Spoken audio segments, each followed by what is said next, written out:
नमस्कार दोस्तों, मैं राजीव और आप देख रहे हैं एसआरएम एजुकेट, एक पहल प्रयास से सफलता की ओर।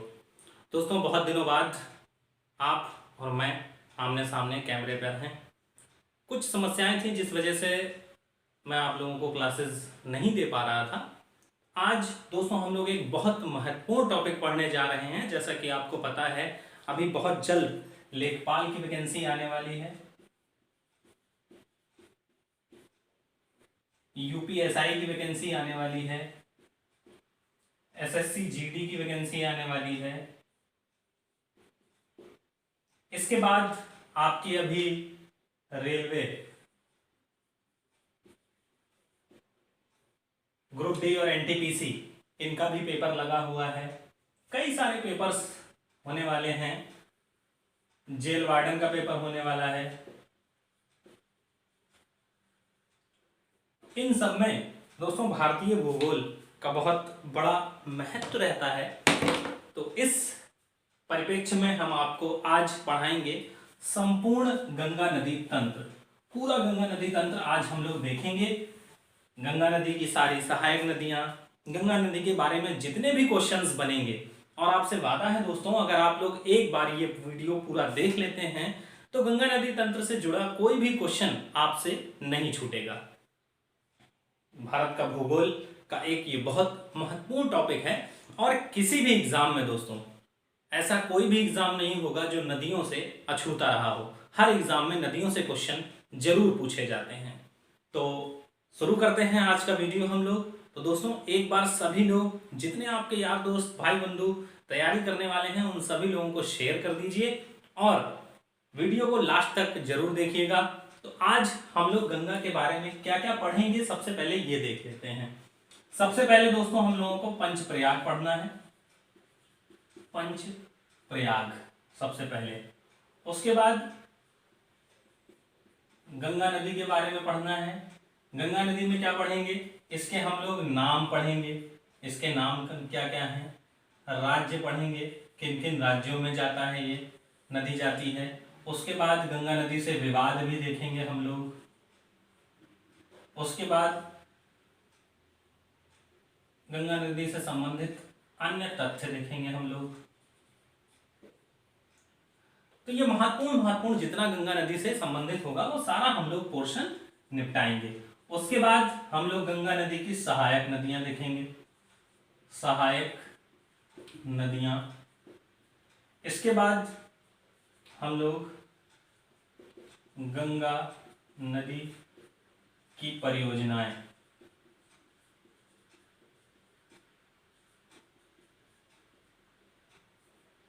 हम लोग गंगा नदी की विभिन्न परियोजनाएं देखेंगे, जैसे टिहरी बांध है, जैसे दामोदर नदी पर बांध है और कई सारे बांध हैं। तो सबसे पहले हम लोगों को पंचप्रयाग पढ़ना है, गंगा नदी पढ़ेंगे, सहायक नदियां पढ़ेंगे और गंगा नदी की विभिन्न परियोजनाएं पढ़ेंगे। तो आइए दोस्तों शुरुआत करते हैं हम लोग गंगा नदी में। सबसे पहले पंचप्रयाग। पंचप्रयाग से दोस्तों हम लोग शुरुआत करेंगे।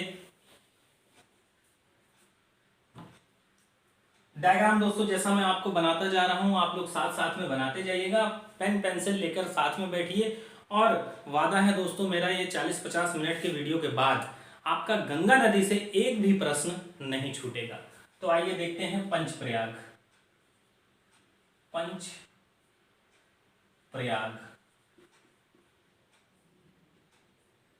कई बार एग्जाम्स में इससे प्रश्न आए हैं, बने हैं पंचप्रयाग से। तो सबसे पहले दोस्तों एक ग्लेशियर है जिसका नाम है सतोपंथ। सतोपंथ ग्लेशियर है। यहां से दो नदियां निकलती हैं, एक का नाम है धौली गंगा और एक का नाम है विष्णु गंगा, या कहीं कहीं अलकनंदा भी लिख दिया जाता है। क्या लिख दिया जाता है? अलकनंदा भी लिख दिया जाता है। तो एक नदी का नाम है धौली गंगा और एक नदी का नाम है विष्णु गंगा। और इनसे जो संगम हो रहा है, एक मिनट रुकिए, ये दोनों नदियां जहां पर मिली हैं आके, यहां पर एक प्रयाग बनेगा और इस प्रयाग को दोस्तों कहा जाता है विष्णु, सॉरी इस पेन से आपको दिखाई नहीं देगा, चलिए ब्लैक पेन से ही लिख देता हूं, विष्णु प्रयाग।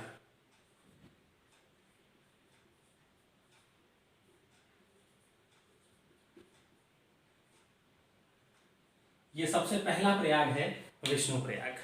तो दो नदियां मिली दोस्तों, कौन कौन सी, धौली गंगा और विष्णु गंगा। ये दोनों नदियां कहां से निकलती हैं, सतोपंथ ग्लेशियर से निकलती हैं और इनकी संयुक्त जलधारा को, इनकी संयुक्त जलधारा को क्या कहा जाता है, अलकनंदा कहा जाता है, अलकनंदा। इनकी संयुक्त जलधारा को क्या कहा जाता है, अलकनंदा कहा जाता है। विष्णु प्रयाग के बाद जैसे ही आगे बढ़ेंगे, इसके बाद एक नदी आती है दोस्तों जिसका नाम है पिंडार। कौन सी नदी है, पिंडार। और अलकनंदा से जहां पर संगम होता है इस नदी का, इसको कहा जाता है, इस संगम को कर्णप्रयाग। कौन सा प्रयाग है, कर्णप्रयाग। कर्णप्रयाग के बाद, सॉरी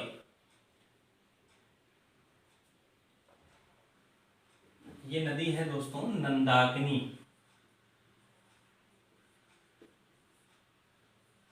और ये जो प्रयाग बनेगा ये बनेगा नंद प्रयाग। विष्णु प्रयाग के बाद कौन सा प्रयाग है दोस्तों, नंद प्रयाग। नंद प्रयाग के बाद जैसे ही हम लोग आगे बढ़ेंगे तो एक नदी इधर से आके मिलती है जिसका नाम है पिंडार। अब आपकी पिंडार नदी मिलेगी और इस प्रयाग का नाम है कर्णप्रयाग। कौन सा प्रयाग है, कर्णप्रयाग। कर्णप्रयाग के बाद यहां से तो सबसे पहला प्रयाग कौन सा है दोस्तों, विष्णु प्रयाग। विष्णु प्रयाग के बाद नंद प्रयाग, नंद प्रयाग के बाद कर्णप्रयाग, कर्णप्रयाग के बाद इधर से एक नदी आती है, इसके पास से ही निकलती है, केदारनाथ से।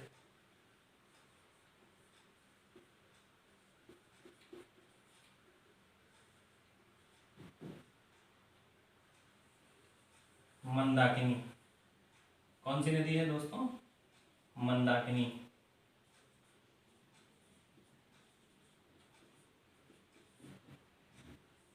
और ये जो प्रयाग बनेगा, इस प्रयाग को कहा जाता है रुद्र प्रयाग। कौन सा प्रयाग है, रुद्र प्रयाग। केदारनाथ के पास से ही यहां पर है ग्लेशियर गंगोत्री। इस गंगोत्री ग्लेशियर से निकलती है भागीरथी। कौन सी निकलती है, भागीरथी। और ये जहां पर मिलती है, इस प्रयाग का नाम है देव प्रयाग। तो ये 5 प्रयाग हो गए दोस्तों।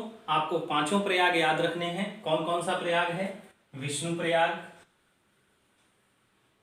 विष्णु प्रयाग के बाद नंद प्रयाग, नंद प्रयाग के बाद कर्ण प्रयाग, कर्ण प्रयाग के बाद रुद्र प्रयाग और रुद्र प्रयाग के बाद देव प्रयाग। ये 5 प्रयाग आपको याद रखने हैं। जल्दी से दोस्तों इसका स्क्रीनशॉट ले लीजिए, फिर मैं इसकी याद करने की आपको ट्रिक बताता हूं। जल्दी से इसका स्क्रीनशॉट ले लीजिए। तो आइए देखते हैं। तो सबसे पहला प्रयाग है दोस्तों हमारा विष्णु प्रयाग। विष्णु प्रयाग में धौली गंगा और विष्णु गंगा सतोपंथ ग्लेशियर से निकलती हैं और जहां पर संगम होता है उस संगम को कहा जाता है विष्णु प्रयाग और इनकी संयुक्त जलधारा को अलकनंदा कहा जाता है।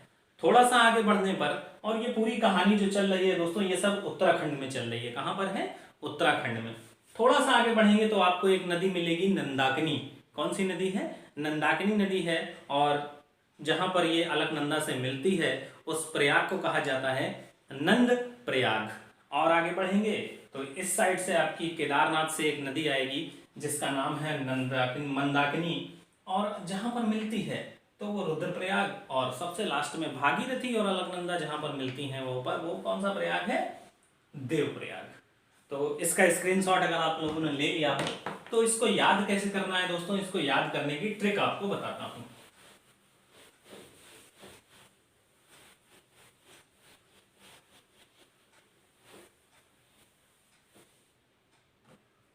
देखिए, सबसे पहले विष्णुप्रयाग,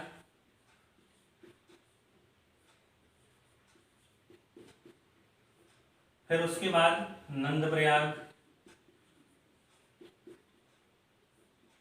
फिर उसके बाद कर्णप्रयाग,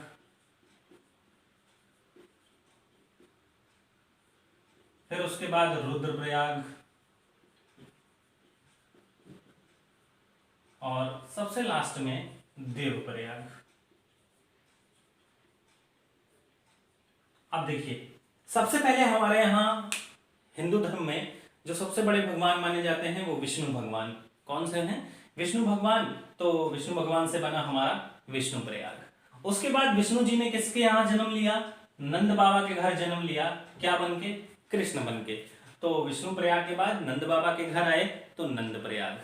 इसके बाद जब कृष्ण जी आ गए तो वहां कौरवों से मुलाकात हुई, तो वहां पर कौन सा प्रयाग हुआ? कर्ण प्रयाग। जैसे ही आगे बढ़े तो कौरवों से जब मुलाकात हुई तो महाभारत होना लाजमी सी बात है। जब महाभारत हुई तो वहां पर कृष्ण जी ने किसका रूप रखा? रुद्र का रूप रखा, तो रुद्रप्रयाग। और जब लास्ट में महाभारत खत्म हो गई, सभी राक्षस समाप्त हो गए और बचे कौन? देवता देवता। तो कौन सा प्रयाग हुआ? देवप्रयाग। इसमें कौन सी नदी थी? विष्णु गंगा प्लस धौली गंगा। ये कौन सा प्रयाग हुआ? विष्णु प्रयाग। नंद प्रयाग में अलकनंदा प्लस नंदाग्नि। ये कौन सा प्रयाग हो गया? नंद प्रयाग। इसमें फिर कौन सी आएगी? अलकनंदा आप दोस्तों सब में रहेगी। अलकनंदा प्लस पिंडार। तो ये कौन सा प्रयाग हुआ? कर्ण प्रयाग। अलकनंदा प्लस मंदाकिनी। ये कौन सा प्रयाग हुआ? रुद्र प्रयाग। अलकनंदा, यहां अलकनंदा लिख देते हैं।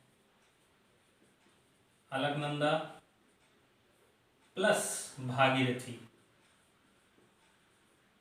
तो ये कौन सा प्रयाग हो जाएगा दोस्तों? देवप्रयाग। और गंगा की जो दो मुख्य धाराएं हैं वो कौन सी हैं? अलकनंदा और भागीरथी। ये दो गंगा की मुख्य धाराएं हैं। तो ये था आपका दोस्तों पंचप्रयाग। और हर बार हर एग्जाम में पूछा गया है, चाहे तो आप इसका भी स्क्रीनशॉट ले सकते हैं। हर बार हर एग्जाम में ये प्रयाग पूछे जाते हैं। तो अब हमारा दोस्तों गंगा नदी का निर्माण हो गया। गंगा नदी कहां से बनती है? अलकनंदा और भागीरथी जब दो नदियों का संगम होता है तब हमारे कौन सा प्रयाग बनता है? देव प्रयाग बनता है। और इसकी संयुक्त जलधारा को क्या कहा जाता है? गंगा नदी कहा जाता है।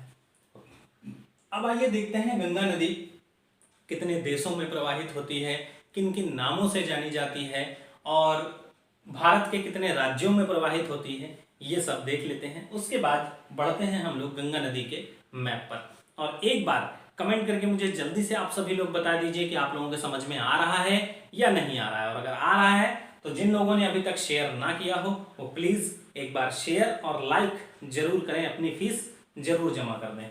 चलिए आइए देखते हैं गंगा नदी।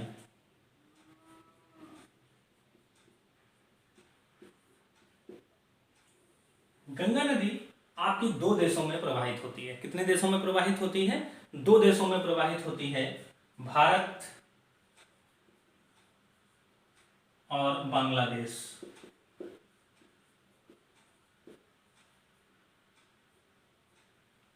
इन दो देशों में गंगा नदी प्रवाहित होती है। और इन दो देशों में गंगा नदी को चार नामों से जाना जाता है। कितने नामों से जाना जाता है? चार नामों से जाना जाता है। भारत में इसका नाम गंगा और भागीरथी, बांग्लादेश में इसका नाम पद्मा और मेघना। दो देश, चार नाम। भारत में जहां से ये नदी का उद्गम होता है, इस नदी का नाम भागीरथी है। और आगे चल के इस नदी का नाम क्या हो जाता है दोस्तों? गंगा हो जाता है। बांग्लादेश में जैसे ही ये नदी प्रवेश करती है इसका नाम पद्मा हो जाता है। और अंत में इसका नाम मेघना हो जाता है। और मेघना के ही नाम से ये बंगाल की खाड़ी में, समुद्र में समाहित हो जाती है गंगा नदी। तो ये था गंगा नदी का कितने देशों में प्रवाहित होती है। अब भारत देश में अगर बात करी जाए तो भारत देश के 5 राज्यों में प्रवाहित होती है। कितने राज्यों में? 5 राज्यों में। पहला आपका है दोस्तों उत्तराखंड। कौन सा है? उत्तराखंड। दूसरा है आपका उत्तर प्रदेश, उत्तर प्रदेश। तीसरा है आपका बिहार। चौथा है आपका झारखंड।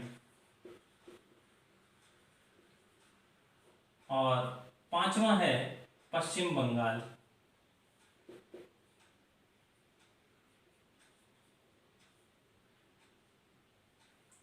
इन 5 राज्यों में गंगा नदी प्रवाहित होती है। कितने राज्यों में प्रवाहित होती है? 5 राज्यों में। उत्तराखंड, उत्तर प्रदेश, बिहार, झारखंड और पश्चिम बंगाल।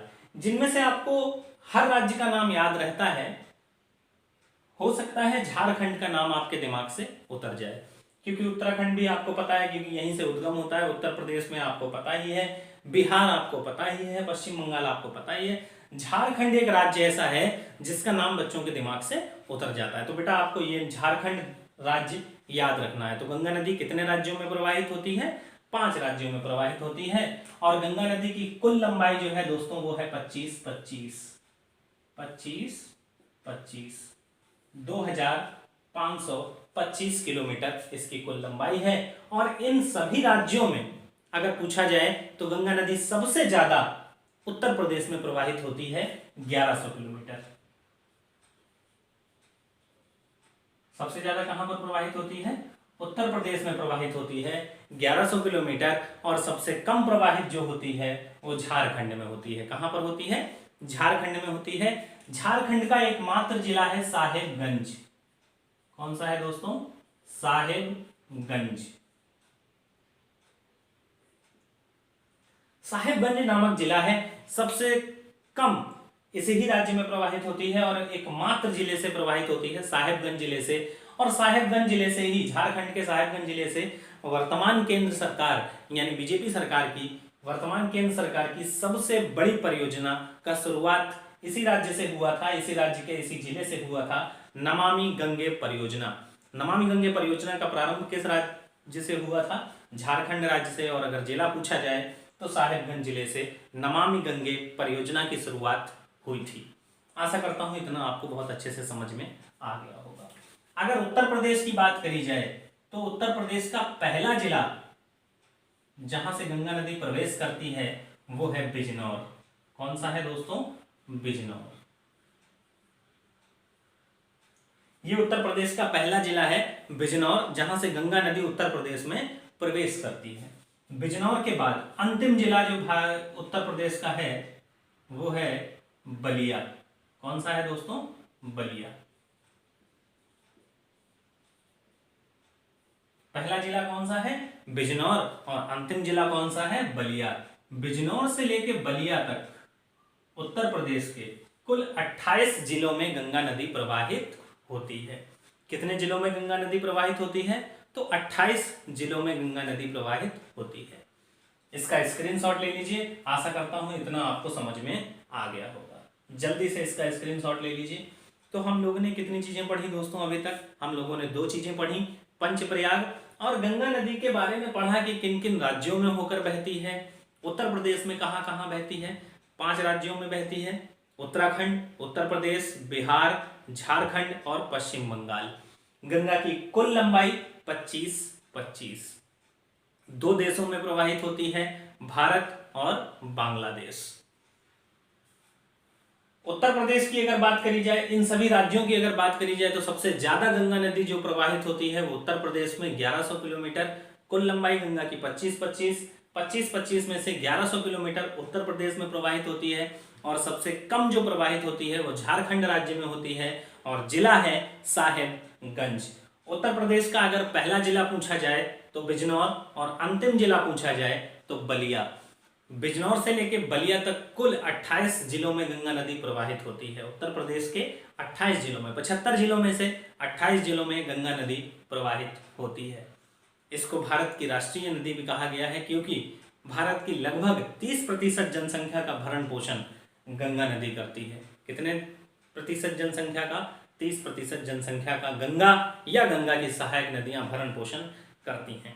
इतना आपको अच्छे से समझ में आ गया होगा। 28 जिलों की अगर बात करें तो प्रमुख प्रमुख जिले आपको लोगों को मैं बता देता हूँ। बिजनौर के बाद मुजफ्फरनगर के बाद और नीचे आएंगे तो आपको मेरठ के बाद आएंगे कासगंज के बाद फर्रुखाबाद के बाद कन्नौज के बाद कन्नौज के बाद हल्का सा छूटे हुए जाती है हरदोई से, फिर कानपुर के बाद उन्नाव के बाद और आगे बढ़ेंगे तो आपका पड़ेगा प्रयागराज के बाद और आगे बढ़ेंगे तो बनारस के बाद गाजीपुर के बाद बलिया। तो ये थे कुछ प्रमुख जिले जहाँ से गंगा नदी प्रवाहित होती है। तो आशा करता हूँ इतना आपके बहुत अच्छे से समझ में आ गया होगा। अगर समझ में आ गया हो तो जल्दी से सभी लोग एक बार कमेंट करके बता दीजिए कि हाँ समझ में आ रहा है। और इसके बाद अब हम लोग देखते हैं गंगा नदी का मैप।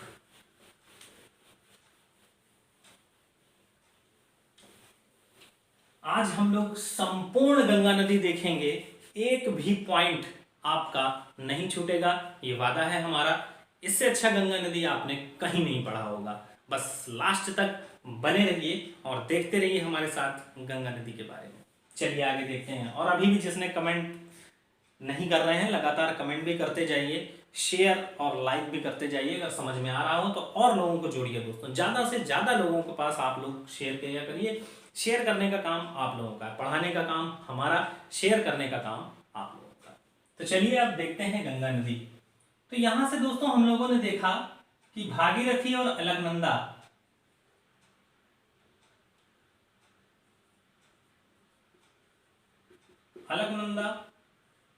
और भागीरथी मिलकर जिस नदी का निर्माण करती हैं उस नदी का नाम है गंगा नदी। कौन सी नदी बनती है? गंगा नदी बनती है। अब हमें इसकी सहायक नदियां पढ़नी है। तो सबसे पहले गंगा के हम लोग बाएं छोर की नदियां पढ़ेंगे, उसके बाद हम लोग दाएं छोर की नदियां पढ़ेंगे। और किसी भी नदी का दायां छोर बायां छोर कैसे देखा जाता है? नदी के जल के प्रवाह की ओर आप मुख करके खड़े हो जाइए और जिस तरफ आपका बायां हाथ हो वो बायां छोर और जिस तरफ आपका दायां हाथ हो वो दायां छोर। गंगा नदी का पानी पश्चिम से पूर्व की ओर प्रवाहित होता है। कहां से कहां की ओर होता है? पश्चिम से पूर्व की ओर। अब कोई व्यक्ति अगर इधर की ओर मुख करके खड़ा हुआ है तो ऊपर वाला हाथ जो है वो हमारा बायां हाथ है और नीचे वाला हाथ जो हमारा है वो दायां हाथ है। तो ऊपर से जो नदियां आएंगी वो बाएं छोर की होंगी और नीचे से जो नदियां आएंगी वो दाएं छोर की होंगी या पठारी नदियां होंगी, क्योंकि गंगा के बाएं छोर पर हिमालय है और दाएं छोर पर पठारी भाग है। तो सबसे पहले हम लोग पढ़ते हैं गंगा की बाएं छोर की नदियां। सबसे पहली और इसकी सबसे प्रमुख नदी है जिसका नाम है रामगंगा। क्या नाम है दोस्तों? रामगंगा। ये नैनीताल हिमालय से निकलती है। कहां से निकलती है? नैनीताल हिमालय से निकलती है। इसका उद्गम होता है यहां से और सबसे पहली और सबसे प्रमुख नदी है जिसका नाम है रामगंगा। ये कन्नौज के प्रतिमुख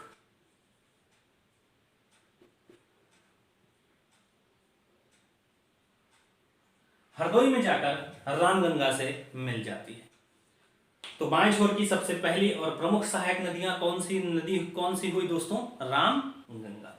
रामगंगा के बाद इसकी एक सहायक नदी है जो स्थलीय क्षेत्र से निकलती है जिसका नाम है गोमती। क्या नाम है? गोमती। गोमती फुल्लर झील से निकलती है।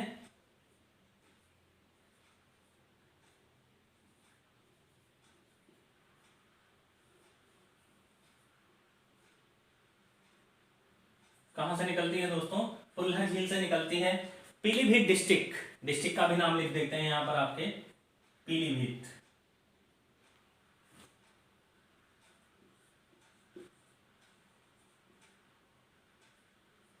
पीलीभीत डिस्ट्रिक्ट से एक नदी निकलती है जिसका नाम है गोमती और झील का नाम है फुल्लर झील। इस नदी की सबसे खास बात यह है, गंगा से बाएं छोर से जितनी भी नदियां मिलती हैं वो हिमालय से निकलती हैं। एकमात्र ये गोमती नदी ऐसी है जो स्थलीय क्षेत्र से निकलती है, और इसका जो संगम होता है दोस्तों वो गाजीपुर में होता है। कहाँ होता है? गाजीपुर। हम लोग गंगा नदी का मैप देख लेंगे तो सब कुछ आपको समझ में आ जाएगा। एक एक पॉइंट वन लाइनर आपको लिखाने की जरूरत नहीं पड़ेगी, आपके मैप से ही गंगा नदी का पूरा कायदे से अच्छे से समझ में आ जाएगा। तो दूसरी नदी कौन सी हुई? गोमती। कहां पर मिलती है? गाजीपुर में मिलती है। इसके बाद इसकी एक सहायक नदी है जिसका नाम है घाघरा। कौन सी नदी है दोस्तों?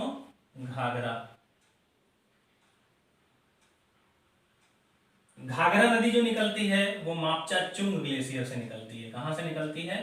मापचा चुंग ग्लेशियर से निकलती है। एक मिनट देख लें आपको सब अच्छे से दिखाई दे रहा है कि नहीं। जी हाँ, कोई दिक्कत नहीं है, बहुत अच्छे से दिख रहा है सब मैप पे। तो घाघरा नदी कहां से निकलती है दोस्तों? मापचा चुंग ग्लेशियर से निकलती है, और ये गंगा की सबसे बड़ी सहायक नदी है। गंगा की सबसे बड़ी सहायक नदी। अब कई लोगों को लग रहा होगा कि सर गलत बता रहे हैं, बड़ी सहायक नदी यमुना होनी चाहिए।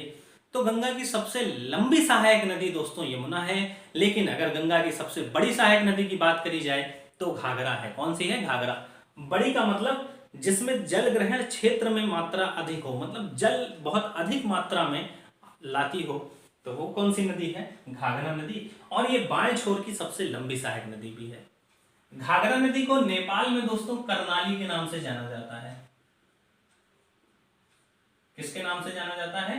कर्णाली के नाम से जाना जाता है नेपाल में। इसकी एक सहायक नदी है जिसका नाम है शारदा। क्या नाम है? शारदा। इसी को काली भी कहा जाता है। क्या कहा जाता है? काली। ये मिलाम हिमानी से निकलती है। कहां से निकलती है? मिलाम हिमानी से। शारदा नदी कहां से निकलती है दोस्तों? मिलाम हिमानी से निकलती है, और इसको काली नदी भी कहा जाता है। अभी जैसे आपने देखा होगा थोड़े दिन पहले, कुछ अभी 2-3 महीना पहले भारत और नेपाल के बीच काला पानी विवाद हुआ था। तो काला पानी जो विवाद हुआ था वो काली नदी से ही संबंधित है। नेपाल कहता है जो काली नदी है वो काली नदी 2-3-4 धाराओं से मिलकर बनती है। तो नेपाल इधर वाली काली नदी को मानता है कि ये है हमारा क्षेत्र, और भारत कहता है कि काली नदी ये है। तो यही इन दोनों में विवाद है। काली नदी से मेची नदी तक नेपाल स्थित है। मेची नदी महानंदा की सहायक नदी है। तो ये शारदा नदी हो गई आपकी। किसकी सहायक नदी है? घाघरा की सहायक नदी है, और बहराइच के पास बहराम घाट में इसका संगम होता है घाघरा नदी से। घाघरा नदी का अगर संगम देखा जाए कहां पर होता है तो दोस्तों छपरा में होता है। कहां पर होता है?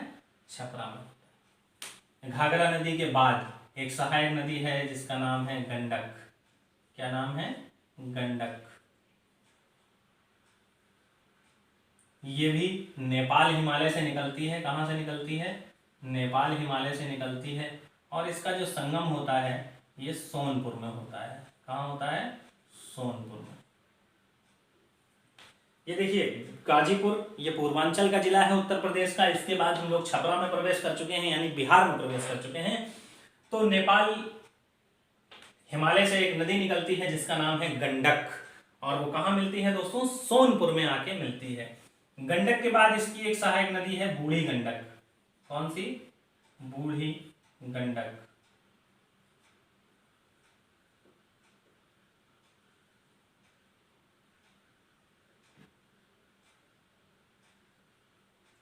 ये बेगूसराय में मिलती है गंगा से। कहां मिलती है? बेगूसराय। गंगा से कहां पे मिलती है दोस्तों? बेगूसराय पे मिलती है, और ये भी नेपाल हिमालय से निकलती है। इसके बाद एक इसकी प्रमुख सहायक नदी है जिसका नाम है कोसी। क्या नाम है? कोसी। इसका जो उद्गम होता है वो गोसाईनाथ की चोटी से। गोसाईनाथ। गोसाईनाथ की चोटी से 3 धाराएं निकलती हैं दोस्तों। कितनी धाराएं निकलती हैं? 3 धाराएं निकलती हैं दोस्तों, और तीनों धाराओं का नाम जो है वो है, 3 धारा निकलती है। देखिए, एक का नाम है अरुण कोशी, एक का नाम है तामूर कोशी और एक का नाम है सन कोशी। अरुण कोशी, तामूर कोशी और सन कोशी। अरुण कोशी, तामूर कोशी और सन कोशी ये, और जो इसमें से मुख्य धारा है उसका नाम है अरुण कोशी। गोसाईनाथ की चोटी तिब्बत में है, तिब्बत में इसे सप्तकोशी कहा जाता है। नेपाल में जो आती है 3 धाराएं आती हैं उसको त्रिवेणी कहा जाता है। और भारत में जैसे ही ये नदी प्रवेश करती है इस नदी का नाम कोसी नदी हो जाता है। इस नदी को इतना कोसा जाता है कि इस नदी का नाम क्या पड़ गया दोस्तों, कोसी नदी पड़ गया। ये बिहार का शोक, भारत की सर्वाधिक मार्ग बदलने वाली नदी। कोसी के बाद इसकी अंतिम सहायक नदी है जिसका नाम है महानंदा। कौन सी है दोस्तों, महानंदा।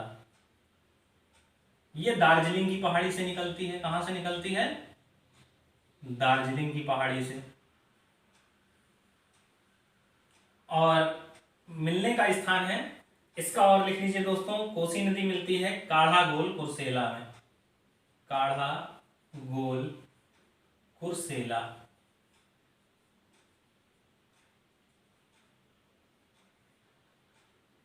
महानंदा जो है वो ये नदी मिलती है आपकी गेदावरी। गेदावरी नामक स्थान पर मिलती है महानंदा। देख लें, आप लोगों को दिखाई दे रहा है? जी हाँ, कोई दिक्कत नहीं है, सब स्पष्ट रूप से दिखाई दे रहा है। तो इतनी सहायक नदियां आप लोगों को दोस्तों पढ़नी है बाएं छोर की। कौन कौन सी हो गई, रामगंगा, गोमती, घाघरा, गंडक, बूढ़ी गंडक, कोसी और महानंदा। यानी 7 नदियां आपको ऊपर से पढ़नी है। रामगंगा कन्नौज में मिलती है आके, गोमती गाजीपुर में मिलती है, घाघरा छपरा में मिलती है, गंडक बेगूसराय में मिलती, गंडक सोनपुर में मिलती है, बूढ़ी गंडक बेगूसराय में मिलती है, कोसी काढ़ा गोल कुर्सेला में मिलती है, और महानंदा बाएं छोर से भारत में मिलने वाली अंतिम सहायक नदी है, दार्जिलिंग की पहाड़ी से निकलती है और गेदावरी नामक स्थान पर मिलती है। चलिए अब पढ़ते हैं इसकी दाएं छोर की सहायक नदियां। तो दाएं छोर की सहायक नदियों में सबसे प्रमुख सहायक नदी है जिसका नाम है यमुना। कौन सी है दोस्तों, यमुना। और ये मिलती है प्रयागराज में। इसी को इलाहाबाद भी कहा जाता है। कहां पर मिलती है, प्रयागराज में मिलती है। और गंगा की सबसे लंबी सहायक नदी 1350 किलोमीटर इसकी लंबाई है। कितनी है लंबाई, 1350 किलोमीटर, यमुना नदी। ये गंगा की सबसे लंबी सहायक नदी है। और गंगा की सबसे बड़ी सहायक नदी की बात करी जाए तो गंगा की सबसे बड़ी सहायक नदी कौन सी थी दोस्तों, घाघरा नदी। कहां से निकलती है, मापचाचुंग ग्लेशियर से निकलती है। सबके उद्गम स्थान आपको जरूर याद रखने हैं। यमुना नदी निकलती है आपकी यमुनोत्री से। कहां से निकलती है, यमुनोत्री से। और चोटी का नाम है बंदरपूंछ। कौन सी चोटी है, बंदरपूंछ। इसके बाद यमुना की सहायक नदियां देख लेते हैं हम लोग। यमुना की सबसे पहली सहायक नदी यहां पर है हिंडन। कौन सी है दोस्तों, हिंडन। गाजियाबाद इसी नदी के किनारे है और मेरठ में जाके यमुना नदी से मिल जाती है। यमुना नदी उत्तर प्रदेश और हरियाणा की सीमा का भी निर्धारण करती है। किस किस राज्य का निर्धारण करती है, उत्तर प्रदेश और हरियाणा की सीमा का निर्धारण करती है ये नदी। कौन सी नदी है दोस्तों, यमुना नदी। और गंगा की सबसे लंबी सहायक नदी है। और कहां पर मिलती है, तो प्रयागराज में मिलती है, यानी इलाहाबाद में मिलती है। तो हिंडन हो गई सहायक नदी। एक सहायक नदी इसकी टोन्स है। कौन सी है दोस्तों, टोन्स।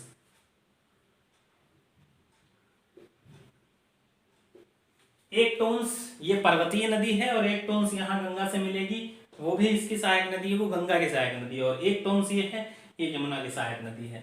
यमुना की एक सहायक नदी है दोस्तों जिसका नाम है चंबल। क्या नाम है, चंबल। जनापाव की पहाड़ी से निकलती है।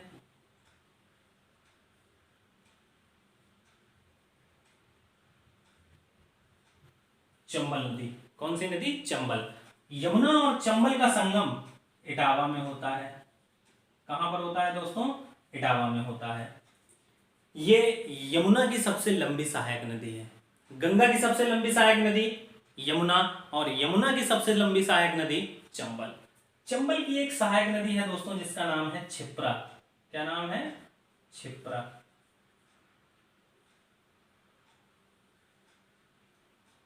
कार्ली गार्डी की पहाड़ी से निकलती, कार्ली गार्डी की कहा पहाड़ी से निकलती है ये क्षिप्रा नदी, और ये चंबल की सहायक नदी है। तो चंबल और यमुना का संगम कहां पर होता है दोस्तों? इटावा में होता है।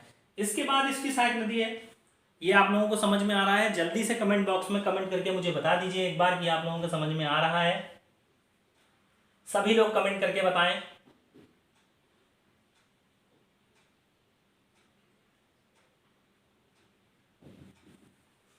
चलिए, एक सहायक नदी है बेतवा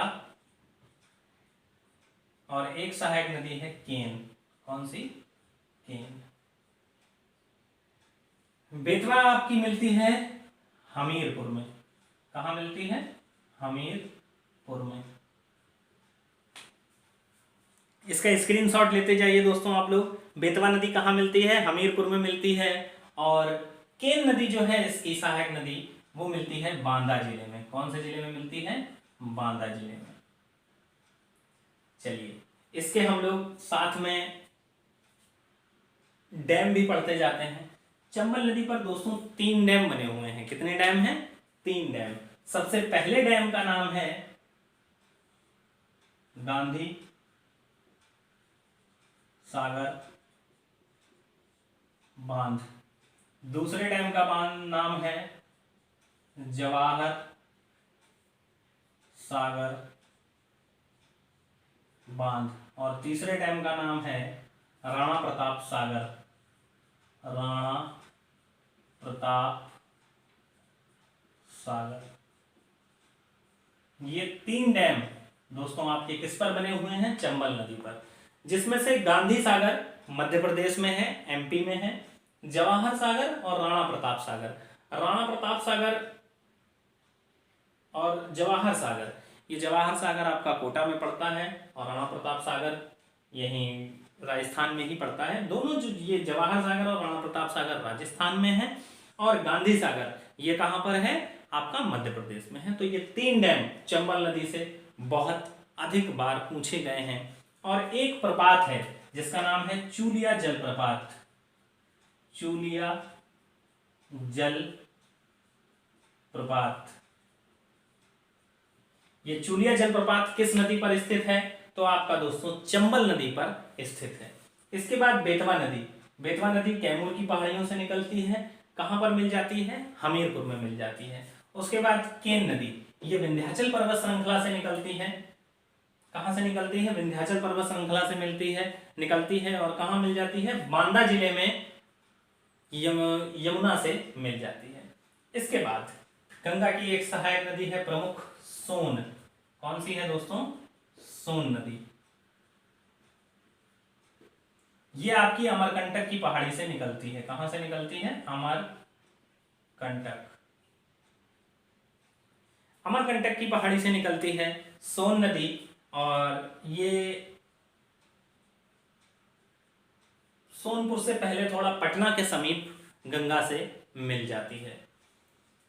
सोन की एक सहायक नदी है दोस्तों जिसका नाम है रिहंद। कौन सी है? रिहंद। इसी पर आपका रिहंद बांध बना हुआ है। कौन सा बांध बना हुआ है? रिहंद बांध।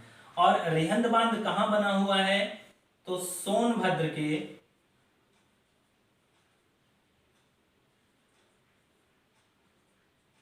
पिपरी नामक स्थान पर यह बांध बना हुआ है। सोनभद्र के पिपरी नामक स्थान पर यह बांध क्रियान्वित है, और इससे बने जलाशय का नाम गोविंद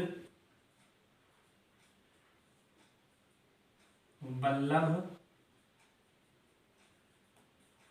पंत सागर।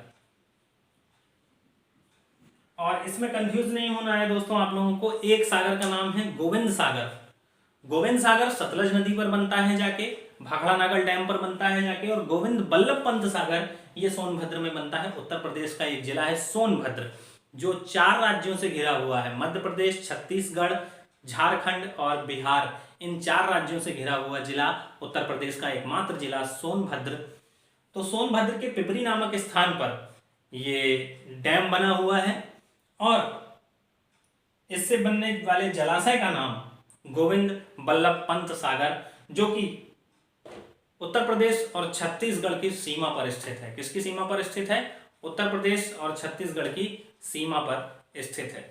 तो ये थे आपके दोस्तों गंगा नदी की सहायक नदियां। बहुत अच्छे से समझ में आप लोगों को आ गया होगा। जल्दी से इसका स्क्रीनशॉट ले लीजिए, फिर इसका आगे का थोड़ा सा पोर्शन बचा हुआ है वो और निपटा लें, और गंगा नदी का आपका पोर्शन समाप्त हो जाएगा। चलिए जल्दी से स्क्रीनशॉट ले लीजिए इसका।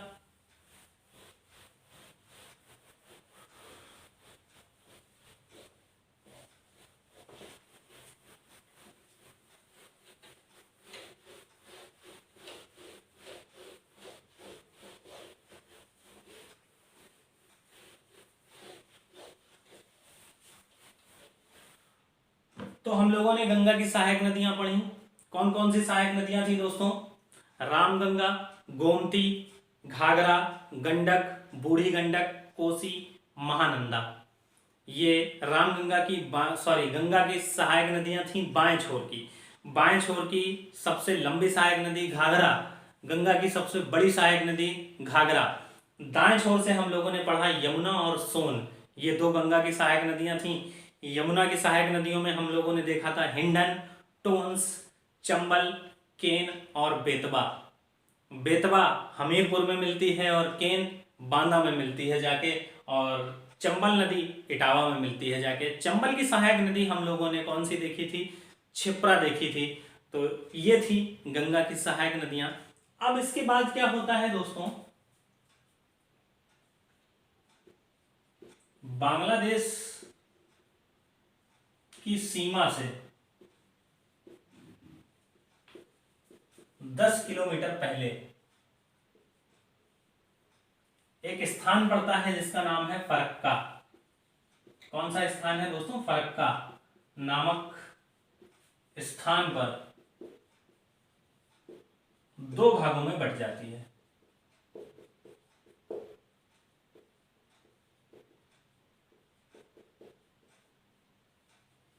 गंगा नदी कितने भागों में बट जाती है? 2 भागों में बट जाती है फरक्का नामक स्थान पर।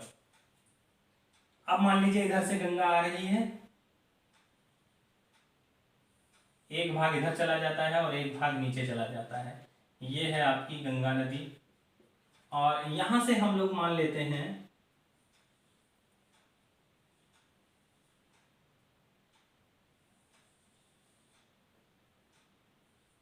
ये बांग्लादेश है। कौन सा है? बांग्लादेश। ये बांग्लादेश वाला स्थान है।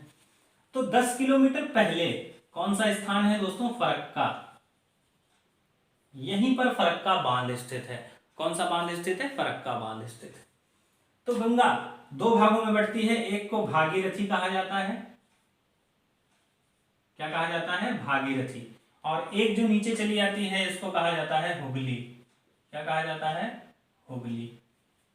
क्या कहा जाता है दोस्तों? हुगली कहा जाता है।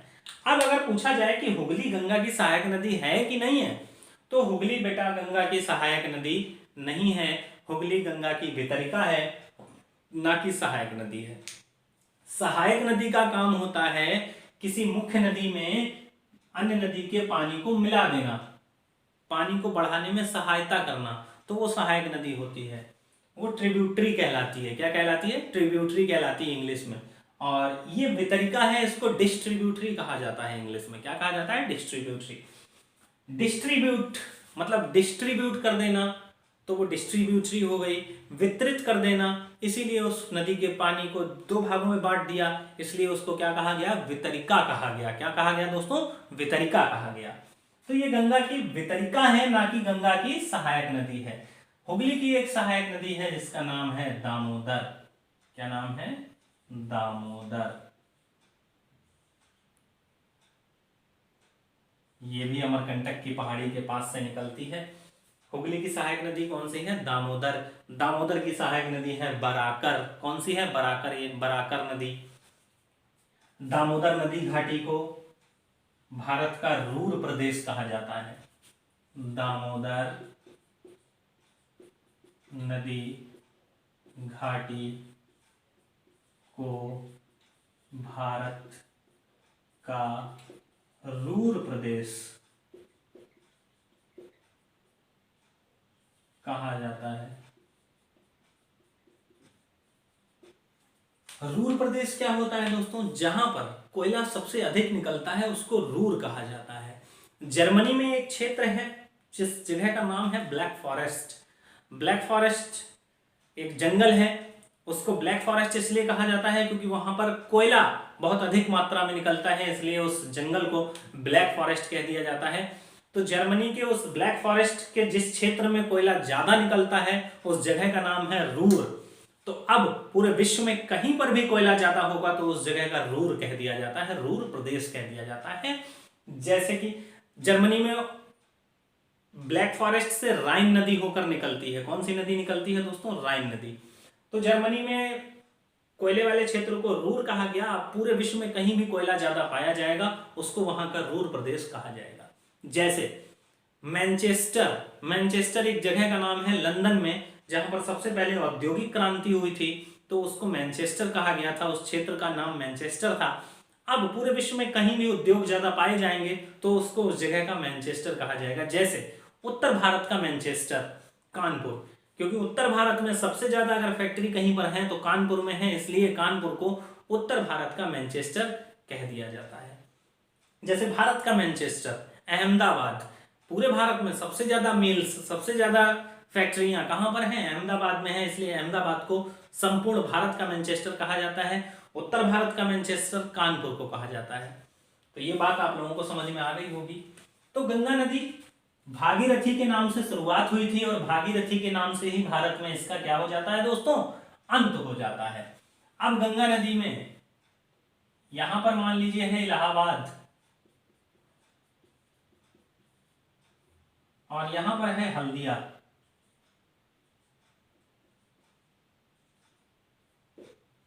इलाहाबाद से लेकर हल्दिया तक, कहां से कहां तक दोस्तों? इलाहाबाद से लेकर हल्दिया तक राष्ट्रीय जल मार्ग संख्या 1 स्थित है। ये ऊपर वाला मैं मिटा देता हूं। इलाहाबाद से हल्दिया तक, या आप इलाहाबाद ना कहें तो आप इसको नैनी कह सकते हैं, क्योंकि नैनी भी इलाहाबाद में है। इलाहाबाद के नैनी से लेकर पश्चिम बंगाल के हल्दिया तक राष्ट्रीय जल मार्ग संख्या 1 स्थित है। राष्ट्रीय जल मार्ग संख्या 1। राष्ट्रीय जल मार्ग संख्या 1 कहां से कहां तक है दोस्तों? नैनी से लेके हल्दिया तक। राष्ट्रीय जल मार्ग संख्या 1 किस नदी पर स्थित है? तो गंगा नदी पर स्थित है। ये बात आप लोगों को समझ में आ गई होगी। दामोदर, भारत का सबसे पहला डैम जो बना था वो दामोदर नदी पर बना था, जिसको दामोदर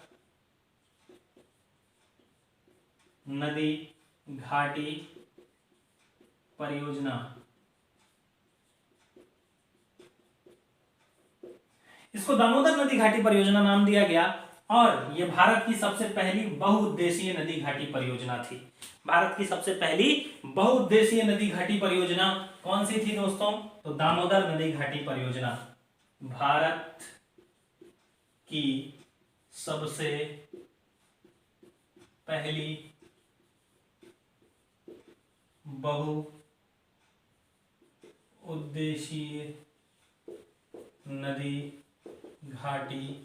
नदी घाटी परियोजना।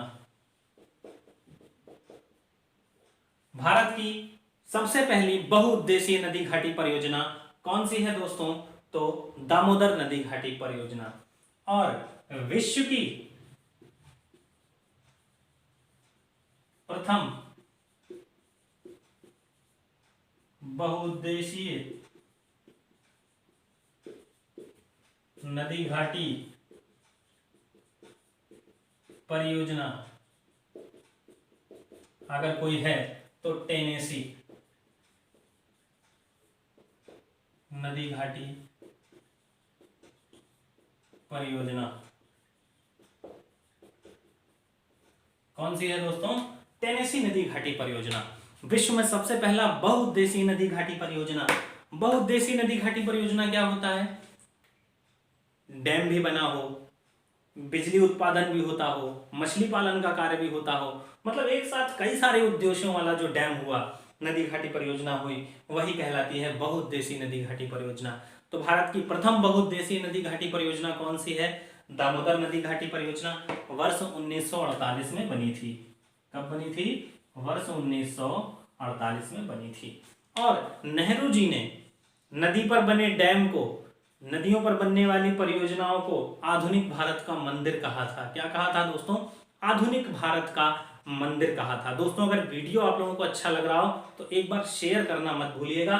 संपूर्ण गंगा नदी की जानकारी आपको इस वीडियो में दूंगा और वादा है मेरा, एक वीडियो में इससे ज्यादा जानकारी आपको पूरे यूट्यूब पर कहीं नहीं मिलेगी। आप कोई भी वीडियोस उठा के जाके देख लीजिएगा।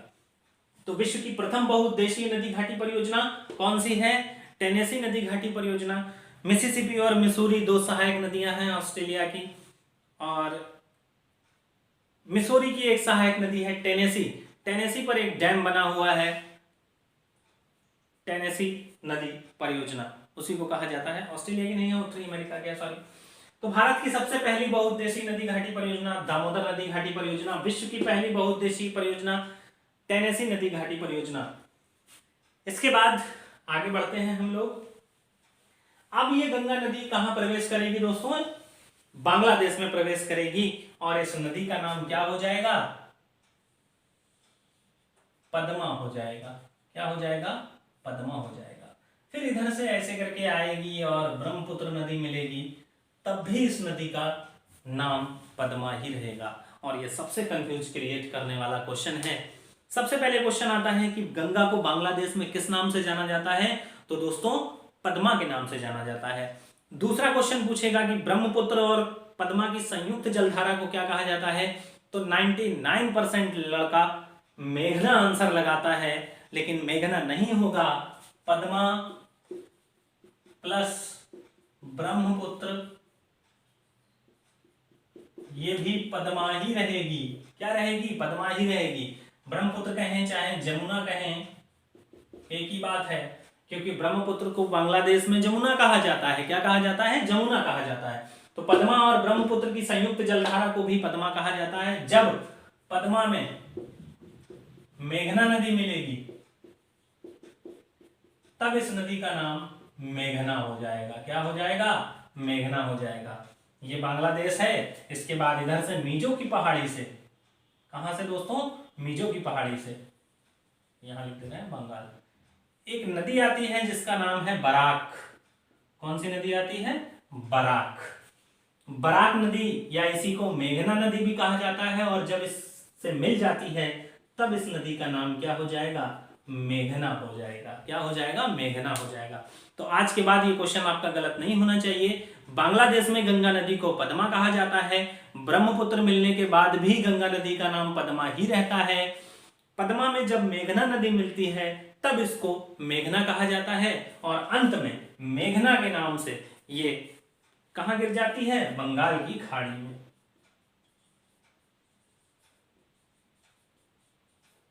कहां गिर जाती है? बंगाल की खाड़ी में। गंगा और ब्रह्मपुत्र मिलकर विश्व के सबसे बड़े नदी डेल्टा का निर्माण करती हैं, जिसका नाम है सुंदरबन। इसका निर्माण करती हैं? सुंदरबन डेल्टा का निर्माण करती हैं, जिसका 30% हिस्सा भारत के पास है और 70% हिस्सा बांग्लादेश के पास है। किसके पास है? बांग्लादेश के पास है। और 30% हिस्सा किसके पास है? भारत के पास है। सुंदरबन डेल्टा का 30% हिस्सा भारत के पास है और 70% हिस्सा किसके पास है? बांग्लादेश के पास है। और सबसे बड़े नदी डेल्टा का निर्माण कौन सी दो नदियां करती हैं? तो गंगा और ब्रह्मपुत्र मिलकर विश्व के सबसे बड़े नदी डेल्टा का निर्माण करती हैं। और इस डेल्टा का नाम क्या है दोस्तों? तो नाम है सुंदरवन का डेल्टा। यहाँ पर सुंदरी नामक वृक्ष बहुत पाए जाते हैं। क्या पाए जाते हैं? सुंदरी नामक वृक्ष बहुत पाए जाते हैं, इसलिए इस डेल्टा का नाम क्या रखा गया? सुंदरवन का डेल्टा नाम रखा गया। तो ये था दोस्तों गंगा नदी के बारे में संपूर्ण जानकारी। आपको अगर वीडियो अच्छी लगी हो तो वीडियो को शेयर करना, लाइक करना, शेयर करना बिल्कुल मत भूलिएगा। ज्यादा से ज्यादा जितना ज्यादा हो सके दोस्तों आप लोग शेयर करिए, सभी लोगों के पास पहुंचाइए। मिलते हैं नेक्स्ट वीडियो में, तब तक के लिए नमस्कार, जय हिंद, जय भारत, बाय बाय।